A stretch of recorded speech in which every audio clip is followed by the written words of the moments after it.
오늘 은혜 받으실 말씀은 누가복음 2장 8절에서 14절까지의 말씀입니다. 누가복음 2장 8절에서 14절까지의 말씀을 다 같이 봉독하겠습니다. 그 지역의 목자들이 밤에 밖에서 자기 양떼를 지키더니 주의 사자가 곁에 서고 주의 영광이 그들을 두루 비추매 크게 무서워하는지라. 천사가 이르되 무서워하지 말라. 보라, 내가 온 백성에게 미칠 큰 기쁨의 좋은 소식을 너희에게 전하노라. 오늘 다윗의 동네에 너희를 위하여 구주가 나셨으니 곧 그리스도 주시니라. 너희가 가서 강보에 쌓여 구유에 뉘어 있는 아기를 보리니 이것이 너희에게 표적이니라 하더니 호련히 수많은 천군이 그 천사들과 함께 하나님을 찬송하여 이르되 지극히 높은 곳에서는 하나님께 영광이요 땅에서는 하나님이 기뻐하신 사람들 중에 평화로라 하니라. 아멘.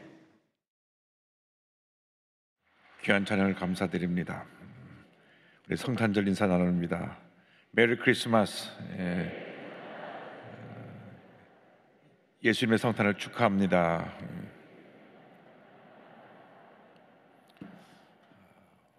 기도하겠습니다.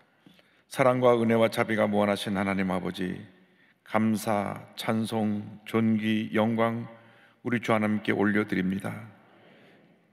죄와 절망 가운데 살고 있는 저희들을 구원해 주시기 위해서 이 땅에 독생성자 예수님을 보내주시고 우리 모두에게 구원과 영생의 복음을 전해주시니 감사합니다. 우리가 예수 믿고 하나님 자녀가 되어 이렇게 기쁘고 복된 삶을 살고 있사오니 우리 일생이 감사의 일생 되게 하시고 주님의 삶을 본받아서 섬김과 나눔과 낮아짐과 희생의 삶을 살아가는 저희 모두가 되도록 주님 도와주시옵소서. 영광을 주께 돌렸고 예수님의 이름으로 기도 올리옵나이다. 아멘. 오늘 누가복음 2장 8절로 14절 말씀 가지고 너희를 위하여 구주가 나셨으니 이 같은 제목으로 말씀의 은혜를 나눕니다. 제목을 크게 따라해 주시기 바랍니다. 너희를 위하여 구주가 나셨으니, 너희를 위하여 구주가 나셨으니. 죄와 절망에 빠진 우리를 구원해 주시기 위해서 예수님이 이 땅에 오셨습니다. 그것이 바로 성탄절입니다. 예수님의 탄생은 인류 역사 최대의 기적이고 축복인 사건입니다. 예수님이 오심으로 말미암아 인류 역사가 완전히 바뀌어집니다. 예수님 전과 후로 나눠지게 되는 것입니다. 예수님 오시기 전을 BC, Before Christ, 그래서 BC로 해서 예수님 탄생 이전을 해를 고스로 올라가고 예수님 오신 이후를 라틴어로 아노 도미니, 주님의 해라 그래서 예수님 이후로 해를 다시 올라가게 되어서 올해가 AD 2021년인 것입니다. 예수님은 역사의 주관자가 되십니다. 예수님 오시기 전에 이 세상은 가난과 저주, 질병, 고통과 절망으로 가득한 세상이었습니다. 그런데 희망의 구세주, 생명의 구세주 되신 예수님이 이 땅에 오심으로 말미암아 죄와 절망이 사라지고 은혜와 축복과 기적이 넘쳐나는 복된 세상으로 바뀌게 된 것입니다. 예수를 믿기만 하면 우리 마음의 심령 천국이 이루어져서 주님이 주시는 의와 평강과 희락이 넘쳐나게 되는 것입니다. 예수님께서 탄생하신 날 밤에 들에서 밤에 양을 치던 목자들에게 천사가 나타나 이 기쁜 소식을 알렸습니다. 누가복음 2장 10절입니다. 천사가 이르되 무서워하지 말라. 보라, 내가 온 백성에게 미칠 큰 기쁨의 좋은 소식을 너희에게 전하노라. 온 백성에게 미칠 큰 기쁨의 좋은 소식을 그 밤에 집에 들어가지 아니하고 양떼를 돌보며 맡은 일에 최선을 다하고 있는 목자들에게 이 메시지가 전해지게 된 것입니다. 우리가 어디서든지 주님 앞에서 최선을 다하고 정직, 성실, 근면으로 노력하면 바로 그 자리에 주님이 찾아오시고 주님의 음성이 들려오게 되는 것입니다. 아무도 알아주지 아니하고 캄캄한 밤에 남들은 다 잠을 곤히 자고 있는데 목자들은 밤을 새면서 양떼를 지켰습니다. 이 양떼가 하나님께 성전에서 드려지는 귀한 양들이었기 때문에 밤을 새우며 그 양을 지켰습니다. 당시 목자는 천한 직업이었고 사람들이 알아주지 않는 그러한 일이었지만 하나님 앞에서 최선을 다하고 성실하게 맡은 삶을 감당하는 저들에게 천사가 나타나 이 기쁜 소식을 전해 주었던 것입니다. 너희를 위하여 구주가 나셨다. 할렐루야. 이 큰 기쁨의 소식을 천사가 목자들에게 전했습니다. 누가복음 2장 10절 11절입니다. 천사가 이르되 무서워하지 말라. 보라, 내가 온 백성에게 미칠 큰 기쁨의 좋은 소식을 너에게 전하노라. 오늘 다윗의 동네에 너희를 위하여 구주가 나셨으니 곧 그리스도 주시니라. 코로나19가 2년 동안 계속되면서 너무나 우리에게는 어두운 소식, 슬픈 소식, 우리 고통을 가져준 소식이 계속해서 들려왔습니다. 날마다 확진자가 5,000명, 6,000명, 7,000명이 넘어서고 많은 사람이 세상을 떠나고, 그래서 사랑하는 가족을 떠난 가족들은 슬퍼하고 또 병에 확진된 사람들은 두려움에 떨고 하는 그러한 소식들이 우리에게 계속 들려왔습니다. 그러나 2000년 전에 목자들에게 들려진 큰 기쁨의 좋은 소식은 절망을 가져주는 소식이 아닙니다. 슬픔을 가져주는 소식이 아닙니다. 두려움을 가져주는 소식이 아닙니다. 너희를 위하여 구주가 나셨다. 큰 기쁨의 좋은 소식인 것입니다. 이 큰 기쁨의 좋은 소식을 만방에 전하는 여러분 되시기를 주님의 이름으로 축원합니다. 미국의 워렌 윌슬리 목사님께서 그의 책 크리스마스의 신비에서 이렇게 말씀하셨습니다. 하나님의 가장 큰 선물은 예수 그리스도이다. 예수님은 크리스마스 선물 그 자체이시다. 예수님을 구주로 영접하면 그 사람은 죄사함을 받고 영생을 얻게 된다. 예수님을 영접한다는 것은 구원의 선물을 받아들인다는 의미이다. 그리고 이것이 바로 크리스마스를 경험하는 것이다. 예수님은 모든 사람을 위한 하나님의 선물로 이 땅에 오셨다. 전 세계 모든 사람 그리고 모든 일을 위해 한 아이가 나셨다. 그리고 당신을 위해 태어나셨다. 예수님은 바로 성탄절에 가장 큰 선물이 되시는 것입니다. 예수를 믿기만 하면 우리는 구원의 은혜를 받습니다.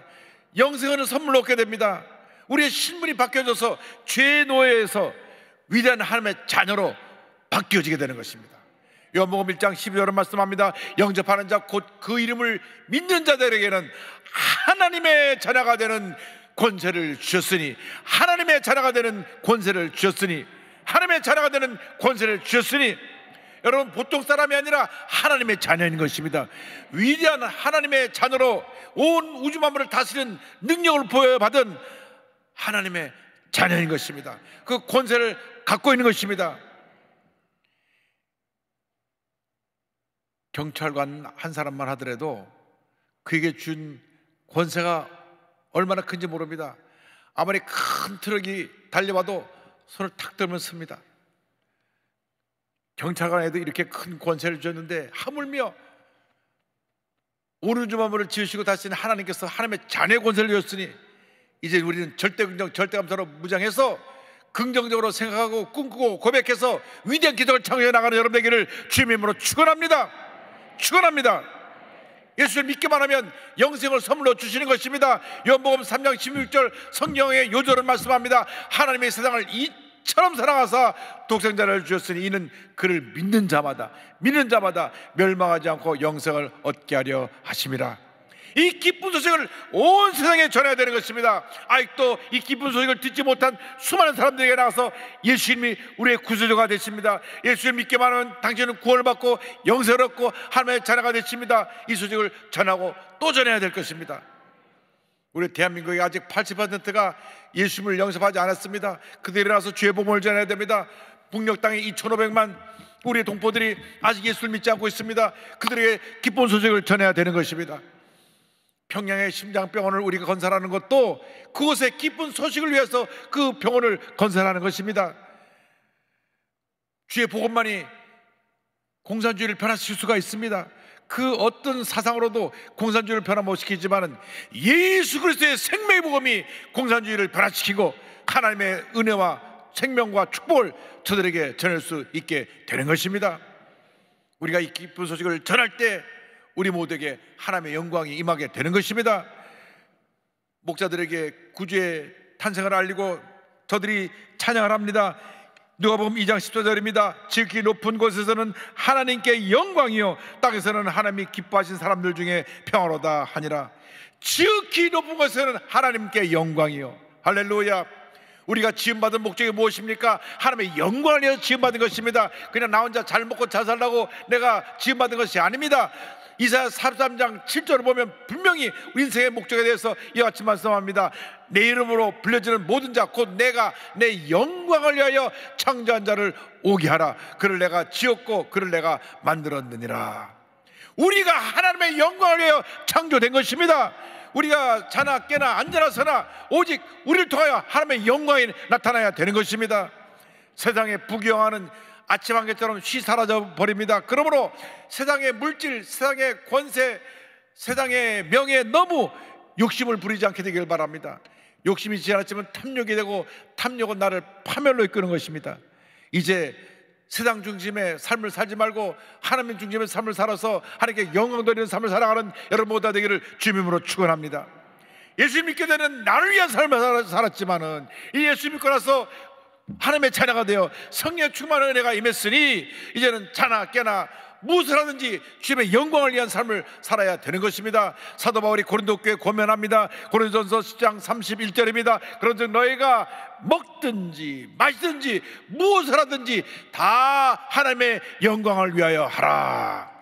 무엇을 하든지 하나님의 영광을 위한 삶을 살기를 주님의 이름으로 축원합니다. 돈을 벌어도 사단들의 잘 쓰기 위해서 돈을 버시기 바랍니다. 쌓아놓으려고 돈을 벌다가 그냥 세상을 떠나면 자식들끼리 재산 싸움밖에 하는 것이 없습니다. 돈을 벌도록 하나님의 특별한 은혜를 주신 것은 잘 쓰라고 주신 것입니다. 여러분, 돈을 쓸 때 의미가 있는 것입니다. 아무리 쌓아놔도 쓰지 못하고 죽으면 무슨 의미가 있습니까? 우리나라가 왜 자꾸 갈등이 생기느냐? 가진 사람은 자꾸 더 가지려고 그러고 없는 사람 너무 없으니까 반감이 생겨서 노사 갈등이 생기고 서로 다툼이 생기고 문제가 생겨나는 것입니다. 가진 자는 더 많이 베풀어야 되고 또 없는 사람은 열심히 일을 해서 그 받는 것만큼 그 은혜를 보답해야 되는 것입니다. 그때 하나님께서 모두에게 복을 내려주시는 것입니다. 공부를 해도 유익한 일에 잘 사용하기 위해서 공부를 해야 되는 것입니다. 내게 재능을 위해서 내가 예술인으로 예술적인 재능을 가졌을 때 그 예술을 통하여 하나님께 영광을 돌려야 되고, 내가 사람을 고치는 의술을 배웠으면 그것으로 사람을 살리는 데 써야 되고, 내가 어떤 전문가로서 재능을 받았으면 그 재능을 통하여 하나님께 영광을 돌리는 주님의 귀한 자녀가 되어야 할 것입니다. 주여, 우리를 통하여 놀라운 일들이 온 세상에 펼쳐지게 하여 주시옵소서. 내게 복을 많이 주시되 그 받은 복을 가지고 많은 사람들에게 베풀며 살아가게 하여 주시옵소서. 주님의 영광에 살아가는 우리 모두가 되게 하여 주시옵소서. 하나님께 영광을 돌리게 될 때 주님의 평화가 우리에게 임하게 되는 것입니다. 성탄절의 메시지는 하나님께 영광이요 사람들 중에 평화인 것입니다. 누가복음 2장 14절은 말씀합니다. 지극히 높은 곳에서는 하나님께 영광이요 땅에서는 하나님이 기뻐하신 사람들 중에 평화로다 하니라. 하나님께 영광이요 하나님이 기뻐하신 사람들 중에 평화로다. 예수님이 이 땅에 평화의 왕으로 오셨습니다. 예수님 오시기 700년 전에 이사야 선자가 이같이 예언합니다. 이사야 9장 6절입니다. 이는 한 아기가 우리에게 낳고 하나들을 우리에게 준 바 되었는데 그의 어깨는 정사를 메었고 그의 이름은 기묘자라 모사라 전능하신 하나님이라 영존하시는 아버지라 평강의 왕이라 할 것입니다. 아담과 하와의 타락 이후 인류 역사는 미움, 분쟁, 다툼, 살인, 전쟁의 역사였습니다. 아담과 하와에서 태어난 가인이 동생 아벨을 시기 질투하여 돌로 쳐 죽였습니다. 그 이후로 인류 역사는 피로 얼룩진 전쟁의 역사요, 다툼의 역사요, 미움과 분노 역사가 되었던 것입니다. 이와 같은 고통으로 가득 찬 세상에 예수님이 평화의 왕으로 오셨습니다. 평화의 왕으로 오신 것입니다.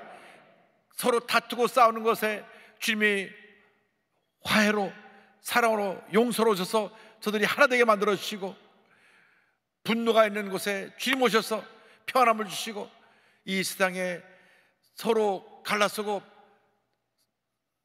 그 사이에 큰 골이 깊게 된 모든 관계를 사랑과 용서로 허물어뜨리고 하나로 만드시기 위해서 우리 주님 오신 것입니다. 에베소 2장 14절을 말씀합니다. 그는 우리의 화평이신지라 둘로 하나를 만드사 원수된 것 곧 중간에 막힌 담을 자기 육체로 허시고, 사람과 사람 사이에 미움과 분노가 생겨서 큰 담이 생겼는데 그 미움의 담을 주님이 허물으셨습니다. 갈등과 다툼의 담을 허물으신 것입니다. 전쟁의 담을 허물으신 것입니다. 주님 우리에게 진정한 평화를 주기 위해서 오신 것입니다. 요한복음 14장 27절을 말씀합니다. 평안을 너에게 주노니 곧 나의 평안을 너에게 주노라. 내가 너에게 주는 것은 세상이 주는 것과 같이 아니하니라. 너희는 마음에 근심하지도 말고 두려워하지도 말라. 이 평안을 온 세상에 전하는 여러분 되기를 주님의 이름으로 축원합니다. 이 평화를 전하는 그 발걸음이 복되다고 이사야 52장 7절은 말씀하고 있는 것입니다. 좋은 소식을 전하며 평화를 공포하며 복된 좋은 소식을 가져오며 구원을 공포하며 시온을 향하여 이르기를 내 하나님이 통치하신다 하는 자의 산을 넘는 발이 어찌 그리 아름다운가. 여러분 모두가 평화를 전하는 발걸음이 되기를 바랍니다. 다툼 있는 것에 평화를 전하고 미움 있는 것에 사랑을 전하고 갈등 있는 것에 화해를 전하는 발걸음이 되기를 주님의 이름으로 축원합니다. 하나님께서 화평케 하는 자에게 복을 주시는 것입니다. 남을 사랑하고 용서하는 자에게 복을 주십니다. 싸우는 것에 가서 화해하고 하나 되게 만드는 자에게 복을 주시는 것입니다. 독일의 선교대 다닌 마리아 자매의 바실리아 슈링크 지도자는 이와 같이 우리에게 말합니다. 예수님과 멀어지게 된 45가지 이유라는 책에서 이와 같은 말씀을 하십니다. 우리는 삶의 모든 영역에서 싸우기 좋아하는 성격을 버려야 한다. 우리에게 가장 큰 도움을 주는 것은 예수님의 모습을 다시금 마음속에 그리는 것이다. 그분은 평화의 왕, 즉 화평하게 하는 분이셨다. 그분은 욕을 당하실 때 맞대어 욕하지 않으셨고 고난을 받으실 때 위협하지 않으셨다. 그리고 공의로 심판하시는 분에게 자신을 맡기셨다. 이 예수님은 우리가 예수님을 본받아 그 길을 따라가기 원하신다. 예수님은 영원한 사랑으로 우리에게 오셨고 십자가에서 우리의 다툼과 불화를 정복하셨다. 예수의 평화가 우리 가정으로부터 출발해야 됩니다. 늘 부부싸움을 해서 자녀들에게 불편함을 주고 가정이 시끄러웠던 그러한 가정이 혹시 있다면 이 순간 이후로 가정의 모든 다툼과 갈등이 사라지고 사랑과 용서, 화해가 넘쳐난 복된 가정을 이루게 되기를 바랍니다. 이 같은 사랑과 용서, 화해가 확산되어져서 우리 이웃과의 관계 속에서 사랑과 용서, 화해가 넘쳐나야 되고, 직장에서, 사업장에서, 우리가 있는 그곳에서 사랑과 용서와 화해가 넘쳐나게 될 때 이 세상이 아름다운 세상으로 변화되는 것입니다. 지금 우리 대한민국은 정말 총체적인 위기에 빠졌습니다. 오늘 아침에 어느 장로님 말씀하시기를 사람들이 말하는데 다음 선거에 찍을 사람이 없다 그럽니다. 왜? 늘 싸우니까. 국민들의 꿈과 희망을 줘야 되는데 파도 물고 뜯으니까 아이고 큰일 났네, 한숨을 푹푹 쉬고 있다고 합니다. 주여, 우리 대한민국이 변화되게 하여 주셔서 진정으로 사랑하고 용서하고 화해하며 하나 되는 역사를 이루게 하여 주옵소서. 그래서 우리 사회에 만연한 이 계층 간의 갈등, 지역 간의 갈등, 이념 간의 갈등을 다 해소하고 예수의 사랑으로 하나 되어서 손에 손잡고 평화의 대장정을 걸어나가는 우리 모두가 되어야 할 것입니다. 우리가 손에 손잡고 예수님의 사랑을 실천해 나갈 때 이 세상이 아름답게 변화되는 것입니다. 우리에게 그 사명을 맡겨진 것입니다. 여러분이 평화의 사도가 되기만 하면, 사랑의 실천자가 되기만 하면 우리 대한민국의 미래는 밝아지는 것입니다. 위대한 대한민국으로 바뀌어야 되는 것입니다. 복받은 나라가 되는 것입니다. 예수 믿는 사람이 팔짱 끼고 구경하고 있으면 아무런 변화가 일어나지 않습니다. 우리가 나가야 되는 것입니다. 우리가 먼저 앞서 나가서 사랑을 실천해야 되는 것입니다. 쪽방촌에도 가야 되고, 저 다문화 가족에게도 가야 되고, 홀로 사는 독거노인, 또 소년소녀 가정에게도 가야 되고, 고통가 있는 사람에게 가야 되는 것입니다. 가서 예수의 사랑을 전할 때 하나님께서 쌀 것이 없이 복을 부어주시는 것입니다. 러시아의 세계적인 문학가 레오 톨스토이가 지은 아름다운 성찬절의 이야기가 있습니다. 러시아의 한 작은 마을에 파파파노브라고 하는 착하고 성실한 구두를 만들고 팔고 구두를 고치는 할아버님이 계셨습니다. 그런데 어느 성탄절 전날 밤 꿈을 꾸는데 예수님이 나타나서 말씀하시기를, 내가 내일 너의 가게를 찾아가겠다. 깨보니까 꿈입니다. 창밖을 보니 눈이 수북히 쌓였는데 아침 동이 터옵니다. 그래서 너무나 기뻐서 언제 예수님 오실까 해서 가게를 깨끗이 쓸고 또 스토브 위에 커피를 끓이면서 주님을 맞이할 준비를 합니다. 그런데 창밖을 보니 눈이 수북이 쌓였는데 이른 새벽부터 나와서 청소부가 눈을 치우고 있습니다. 추운 겨울에 눈을 치우고 있으니까 손과 발이 다 얼어붙었을 것입니다. 그래서 그것을 보고 문을 열고 말했습니다. 여보시오, 여보시오, 이리 좀 오시오. 잠깐 와서 좀 몸도 녹이고 이 커피도 한잔 하시오. 그래서 이 청소부를 불러서 따뜻한 커피를 대접하면서 몸을 녹이게 하며 할아버지가 얘기합니다. 여보게, 내가 어저께 밤에 꿈을 꿨는데 예수님이 우리 가게를 방문하신다고 하셨어. 아이고, 참 좋은 꿈이네요. 꼭 꿈이 이루어지길 바랍니다. 커피 잘 마셨습니다 하고 청소부가 거기서 쉬었다가 나갔습니다. 오전 내내 가게 안을 서성거리며 기다려도 예수님은 보이지 않고 오시지 않았습니다. 그런데 낮이 되어서 저 창밖을 보니 저 멀리서 웬 젊은 여인이 어린아이를 품고 오는데 아주 누더기 낡은 옷을 입은 여인이었습니다. 얼마나 불쌍한지. 그래서 불렀습니다. 이리 좀 오시오. 애기 엄마 이리 좀 와서. 그 추운데 지금 어디 가요? 네, 제가 남편 없이 애기만 데리고 사는데 지금 직장을 구하러 윗동네로 갑니다. 여기 와서 좀 쉬고 점심도 좀 먹고 애기도 우유도 먹이고 그렇게 해서 보냅시다. 그래서 따뜻하게 데워서 애기 우유도 먹이고 이제 수프를 그 애기 엄마한테 전해준데, 애기 발을 보니까 애기 발이 파랗게 추위에 얼어서 그냥 그 발이 동상에 걸리게 생겼습니다. 가만 생각해보니까 어저께 밤에 예수님이 우리 집에 오시면 무엇을 선물로 드릴까? 그래, 내가 구두를 잘 만드니까 구두를 하나 만들어서 선물로 드려야 되겠다 생각했는데 생각이 났습니다. 가만 계셔보세요. 내가 구두 하나를 가져올게요. 그러니까 애기 엄마가 말합니다. 저는 돈이 없어 구두 살 수 있는 형편이 안 됩니다.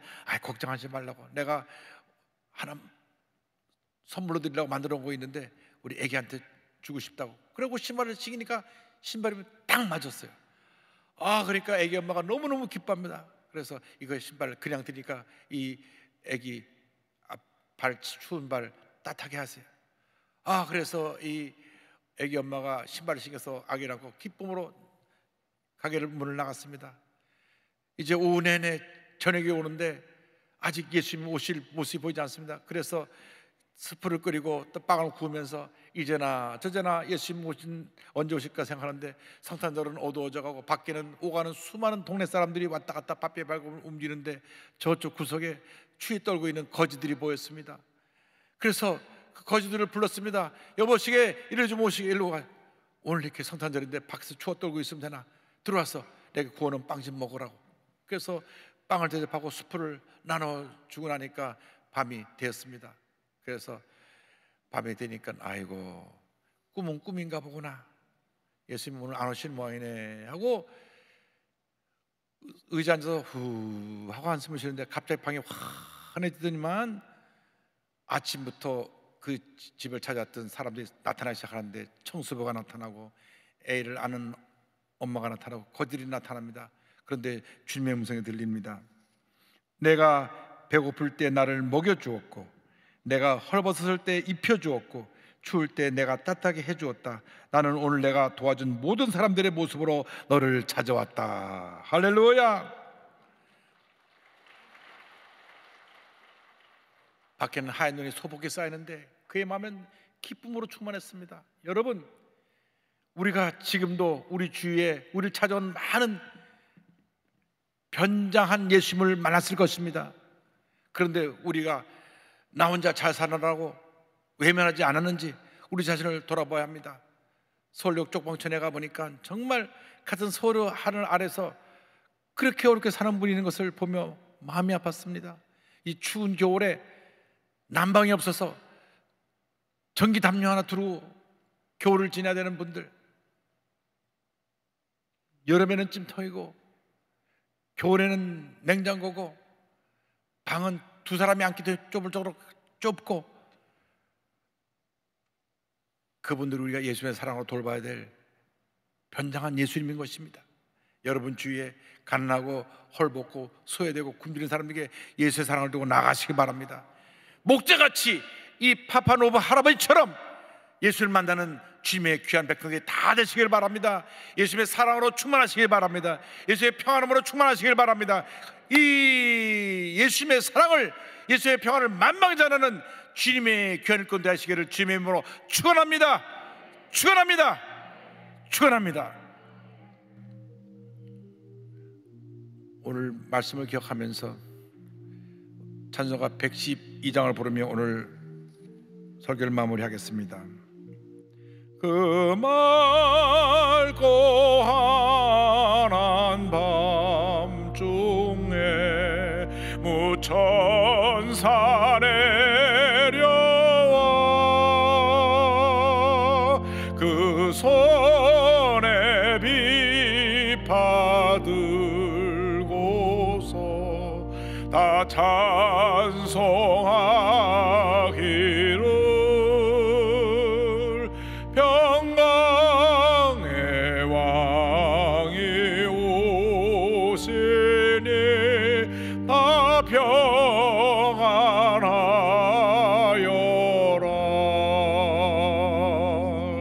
그 소란하던 세상이 다 고요하도다.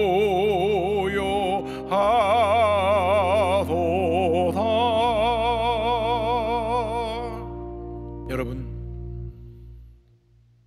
이 성탄절날 여러분 마음이 작은 예수로 변화되어서 여러분을 찾아오는 수많은 변장한 예수님을 만나 그들의 사랑을 실천하고 그들을 주님께로 인도하는 귀한 주님 일꾼들이 다 되시기를 바랍니다. 그 같은 삶을 사는 여러분들에게 일생 동안 하나님의 큰 은혜와 축복이 넘치게 임하게 될 것입니다. 기도하겠습니다.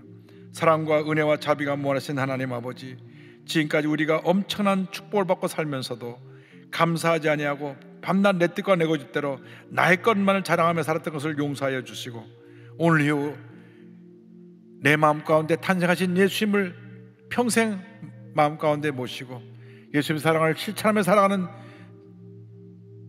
작은 예수의 그 모습으로 살아가는 제 모두가 될 수 있도록 은혜 내려 주시옵소서. 감사하고 예수님의 이름으로 기도 올리옵나이다. 아멘.